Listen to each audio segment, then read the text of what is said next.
Hello everyone, welcome to the 15th part of 8051 microcontroller, and in this video we are going to introduce the C programming in 8051 microcontroller. So the programming in assembly language is tedious and time consuming, while programming in C is easy and less time consuming. However, size of the hex file in C is much larger than assembly language programming.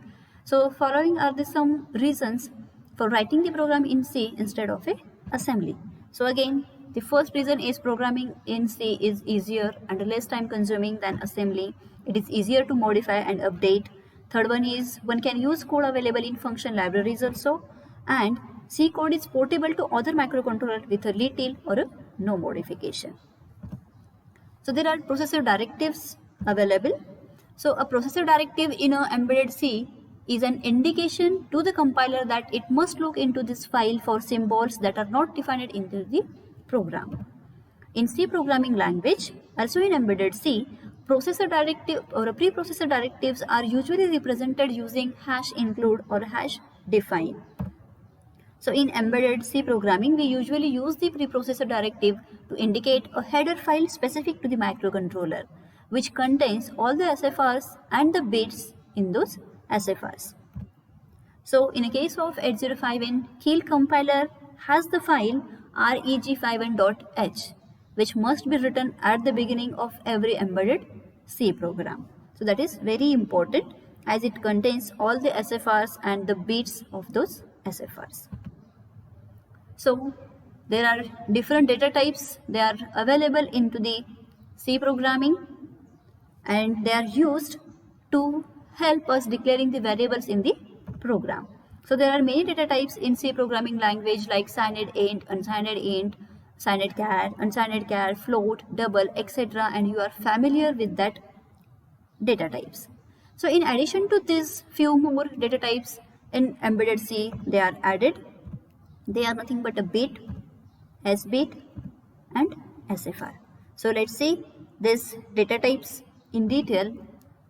So here are the all data types. They are used in embedded C and their sizes in bits and their uses or a data range is given. So unsigned char uses the bit size of 8 bit and whose range is 0 to 255. Signed char having the bit size of 8 bits and range is from -128 to +127. Unsigned int uses the size of bits, that is 16 bits. So the range available is from 0 to 65,535. That is much larger than unsigned char. The signed int, it uses the size in a bits whose range is -32,768 to +32,767. S bit data type uses the bit size, that is only 1 bit, and this is nothing but the SFR bit addressable only. Again, data type bit uses the 1 bit size and RAM bit addressable only. SFR, they are using 8 bits and they address all the SFRs that are available in a local RAM from ATH to FFH. And this SFR is nothing but the special function registers. That means ports P0, P1, P2, P3, then TCON, TMOD, then SCON, then SBUF, PSW, DPTR. All these registers, they are nothing but the special function registers. So we have to concentrate on the size of this data type. So our first data type is a S bit. It is used for declaring the single pin of the microcontroller. And for example, LED is connected to the P0.1 pin of the port 1. So it is not recommended to send the value to the port pin directly. First we have to declare the pin with the another variable. Then after we can use anywhere this declared variable anywhere in the program. So we have to use the syntax to declare the pin. So S bit, we are declaring the variable A with a, that is P0.1. So now this variable is assigned to this first pin of a port 0. So after that we can use this variable anywhere in the program as the first pin of a port 1. As bit, the bit is used for checking the status of the variable. So here we are declare the bit variable, that is C. So we can use this bit variable anywhere in the program. We can assign the value to this variable, bit variable. Then we can also use this variable for to check the condition whether it is true or false. The next data type is a SFR. So it is a keyword and used to access the SFR registers by another name. So this SFR is nothing but the special function register, and it contains all peripherally related registers by indicating the address. So this SFR register is declared by the SFR keyword. So here SFR, we are actually writing or addressing declare the port 0 ATH, that is nothing but the address for a port 0 with the name port or with the keyword port. Now we are using this port 0 with the keyword port, and now then we can send any value or we can take any value from this port within the program. So let's start with the C program. Here is the simple program that is written to send the values 00 H to FFH to port 1. So here is the first instruction is the hash include reg5n.h. So it is very important to add this header file because it contains all the SFRs, information about the SFRs and its bit. Then void main, and here we are writing the program. Here we are defining the unsigned char z. So again pay careful attention to the size of the data. We are using here unsigned char whose size is less, and signed char having the size higher. So we are using the unsigned char. So here we are representing the for loop where actually 00H to FFH, they are nothing but the 256 different values in a hex. So we are using the for loop from 0 to 255, and we are moving this value of this set to the port 1. So it will be displayed on port 1 every time as this for loop executing, all the values they are sending to the port 1. Second program here is written to send the hex values or ASCII characters of 0, 1, 2, 3, 4, 5, A, B, C and D to port 1. So here again our first instruction is include reg5n.h header file. Then we are writing the program under void main.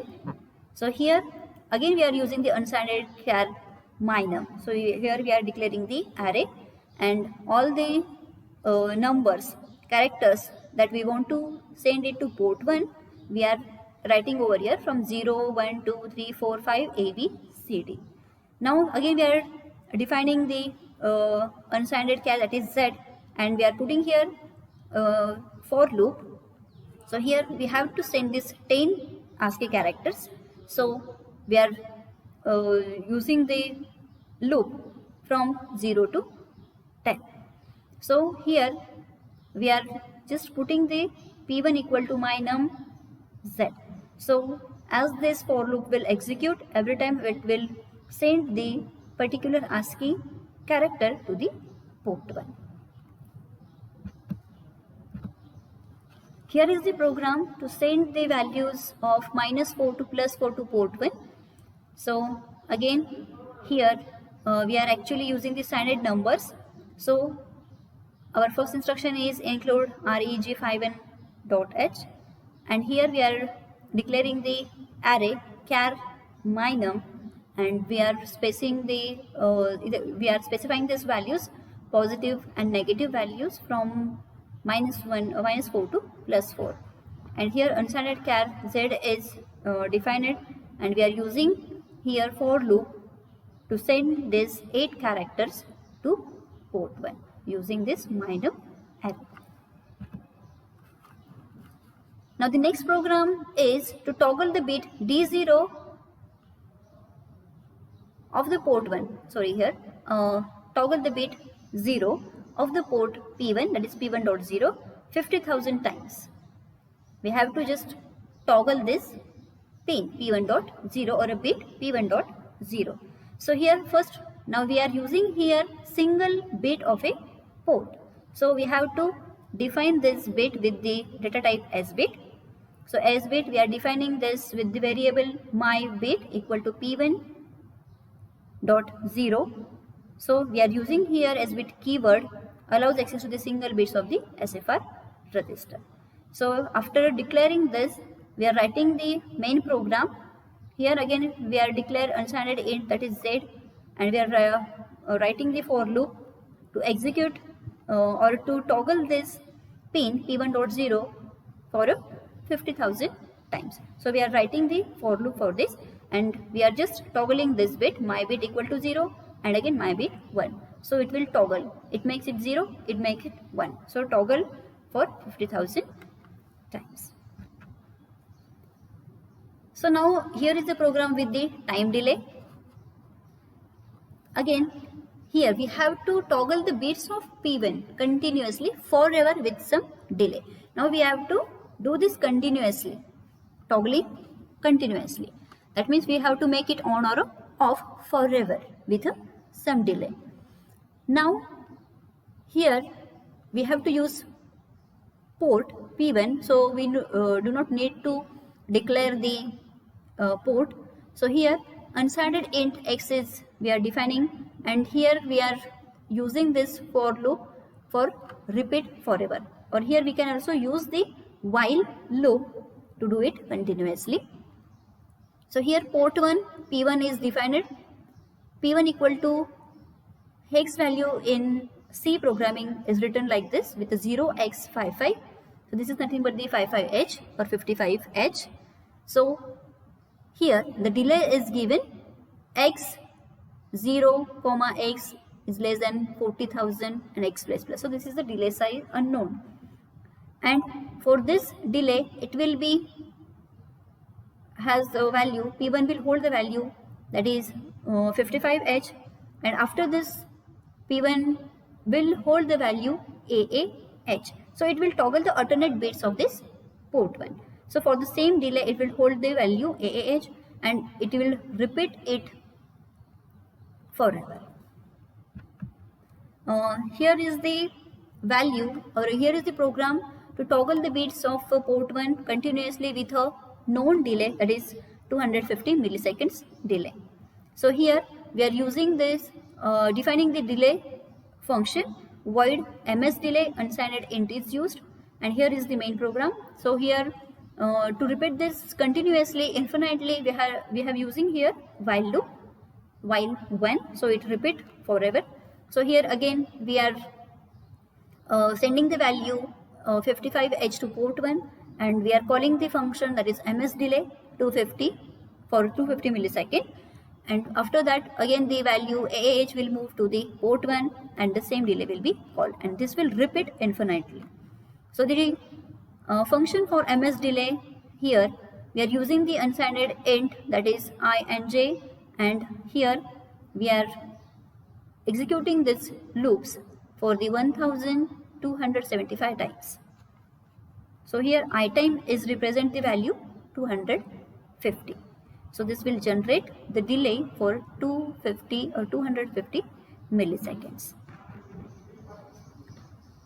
Here is the program to toggle only bit P2.4 continuously without disturbing the rest of the bits of P2.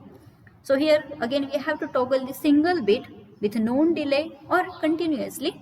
So here we are using the bit of a port 2, that is 4th bit of a port 2, and this format, that is px raised to y, is used where x is the port, maybe any port 0, 1, 2 or 3, and y represents the 0 to 7 bits of the port. So in this format you can represent any bit of the any port.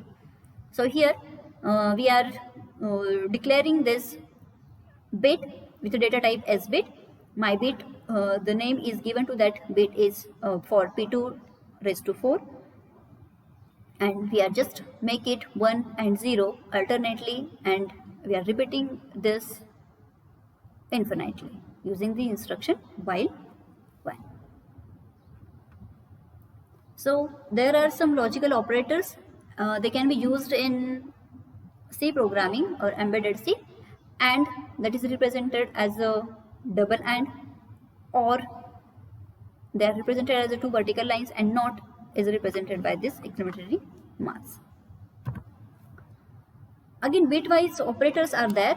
That means if these are the for 8-bit or a register, 8-bit register or a 8-bit port, and for single bit you use the single AND, single vertical line. For XOR it is a raised to, so inverter, negation sign is there. For shifting right and left, this signs you can use. So this is the table which gives the bitwise logical operators for C. So this is for AND, OR, XOR and a NOT operation.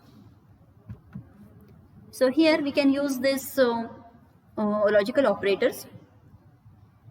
So here is the program, and it will perform the all logical operations. So here P0 equals to 35H ANDed with 0FH. So it will perform the AND operation on these two values. Then port 1 equal to 04H, that is ORed with 68H. So this will perform the OR operation, and the result will available on the port 1. Again here port 2, the XOR operation will perform on the value 54H and 78H, and the result will be available at the port 2. And here port 0 equal to negation of a 55H. So it will provide the complement of this value, that is nothing but the AH. Again here at port 1, the value 9AH, that will be shift right by 3 positions. After execution of this instruction, the value 77H at the port, that will be shifted right by the 4 positions. And here it will shift the value 6H that is available in port 0 by shifting left by 4 positions. So you can use this shifting instructions or operators to shift the content of particular register or a port by the positions 1, 2, 4, 5, whatever positions you want to shift, you can use. Thank you.